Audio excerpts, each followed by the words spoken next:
93 FM. Radio.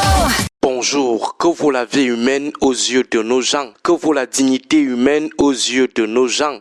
Que valent les en bas d'en bas à leurs yeux? Pas grand-chose. Parfois, nous sommes modestes et nous estimons qu'ils nous prennent pour des indigènes.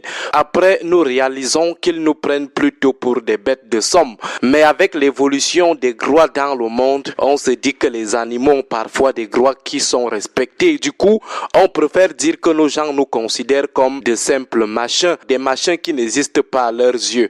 L'autre jour, nous avons eu un long entretien avec notre frère Salomon Béa autour d'une tasse de bouillie quelque part dans la République du Potopoto où tout est en Potopoto, y compris les décisions présidentielles. De cet échange, nous avons reçu toute la confirmation que Dieu ne laissera même pas certains de nos gouvernants, membres du cartel du 6 novembre, franchir l'esplanade du paradis. Dieu ne peut plus leur donner la chance de se repentir. Donc, tout ce qu'ils font là, qu'ils arrosent les évêques, les imams, les pasteurs avec les billets de banque, les cadeaux comme des voitures et des villas, tout ce qu'ils font là ne pourra pas corrompre Dieu. Tout ce qu'ils font là dans les paroisses, ils construisent des mosquées, des chapelles avec l'argent volé au peuple. Dieu ne marche pas dans ses manigances. Ils ne franchiront pas l'esplanade du paradis. L'échange avec notre frère, ancien prisonnier d'opinion Salomon Béa, nous a permis d'obtenir des témoignages qui légitiment tout ce que nous pensons en mal de ceux qui ont privatisé notre pays. Les conditions exécrables, disons inhumaines, dans lesquelles croupissent les Camerounais dans les prisons, les cellules, nous donnent toutes les raisons du monde que nous avons affaire aux gens sans cœur. Nous nous souvenons encore de cet autre échange avec un militant du MRC arrêté quelques années avant 2019. Il nous racontait comment dans un lieu de garde à vue à Yaoundé, chaque matin, on leur demandait de verser leurs urines de la nuit au sol, s'enrouler dessus pendant qu'on leur frappait une latte, et ce, pendant des jours. Alors, le témoignage franc de notre ami Salomon Béa nous a rassuré que nous ne sommes pas des haineux, que nous n'en voulons pas pour rien aux gens de l'ogre de 82, que lorsque nous décrions, et parfois avec les organes, c'est parce que nous sommes foncièrement humanistes et par conséquent très sensibles à la souffrance humaine, parce qu'à chaque fois, nous nous mettons à la place de ceux qui vivent la souffrance plus atroce. Le but de la prison n'est pas de tuer les citoyens à petit feu. Le but de la prison n'est pas de traumatiser les prisonniers jusqu'à la mort. Ceux qui ont les proches peuvent résister, mais ceux qui ne reçoivent pas de visite font comment? Lorsqu'une prison comme celle de New Bell, construite pour recevoir 1500 détenus, peut se trouver en train de contenir près de 6000 détenus, c'est pour qu'elle ne devienne pas un mouroir où on entasse les êtres humains comme on empile les ballots dans un entrepôt. Du coup, les trucs qui servent de lit sont insuffisants. Beaucoup de prisonniers sont obligés de dormir à même le sol, exposés à toutes sortes d'intempéries et de maladies. Avec la chaleur de Douala, on imagine dans quel four ils dorment.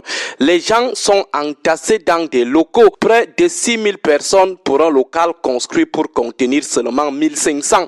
Et ce qui est curieux, c'est que la plupart ne sont que des prévenus. Certains attendent leur jugement depuis 2, 3, 5 ans, voire plus. Mais ils vivent déjà le calvaire des condamnés. Manger est aussi un problème. Même la nourriture pourrie est un luxe là-bas. Des détenus abandonnés par leurs proches sont obligés de se livrer à toutes sortes d'humiliations, de déshumanisation pour mendier auprès des autres prisonniers qui ont la chance de recevoir l'appui des proches. Dans le cas de New Bell, il y a des abandonnés depuis longtemps qu'on appelle les pingouins qui sont parfois obligés de travailler à la vidange des fosses septiques pour espérer un 100 francs et ils le font avec des seaux maçons, sans gants, sans bottes, sans cache-nez pour se protéger. Ils le font donc à main nue, vidanger des fosses qui contiennent les excréments de près de 6000 personnes, les déverser dans les caniveaux. Les odeurs emportent finalement certains d'entre eux qui finissent par rendre l'âme.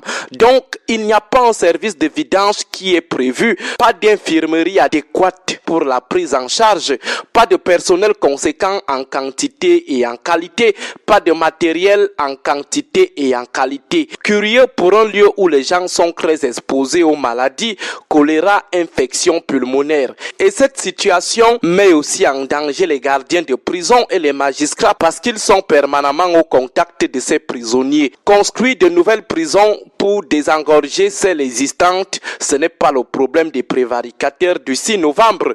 Humaniser les prisons, c'est le cadet de leurs soucis. Accélérer même les procès pour réduire ces grosses quantités de prévenus, parmi lesquels des innocents. Nos gens sont plutôt préoccupés par le pillage des caisses de l'État.